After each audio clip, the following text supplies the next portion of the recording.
कोणासमोर मुघलांचा तो बाप होता. प्रतिभचंद्र लेखे वर्धुष्णू शवंदिता शहास्नो शिवश्रेष्ठा मुद्राय वदराय राजते. सन्माननीय व्यासपीठ गुरुजन वर्ग आणि इथे जमलेल्या माझ्या बालमित्र मैत्रिणींनो, आज आपण 19 फेब्रुवारी शिवजयंतीनिमित्त इथे एकत्र आलो आहोत. या पवित्र दिवशी छत्रपती शिवाजी महाराजांना या आरुषी योगेश्वराचा मानाचा मुद्रा.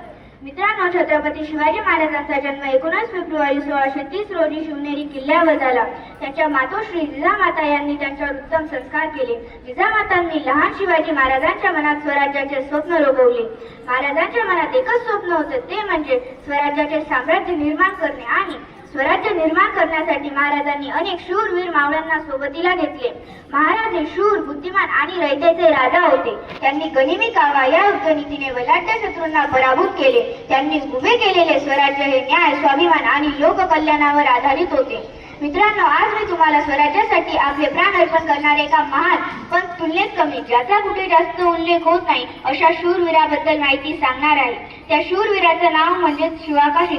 इसवी सन 1607 मध्ये सिद्धी जोहरने पन्हाळगडाला लाखोच्या सैन्याने वेढा दिला होता. परिस्थिती अत्यंत बिकट झाली होती. अशा वेळी महाराजांनी विशाळगडाकडे सुटण्याचा धाडसी निर्णय घेतला. परंतु शत्रूच्या नजरेतून सुटका करणे सोपे नव्हते. महाराजांचे जे निष्ठेवान शिलेदार होते, त्यांपैकी शिवाकाशी हे एक शिलेदार, जे महाराजांसाठी स्वतःच्या जीवाची बाजी लावण्यास तयार असत. त्यांची देहबोली, चेहरा हुबेहूब महाराजांसारखाच होता. त्यांनी स्वतःला महाराजांच्या वेशात सज्ज केले आणि शत्रूच्या हाती जाण्याचा धोका पत्करला.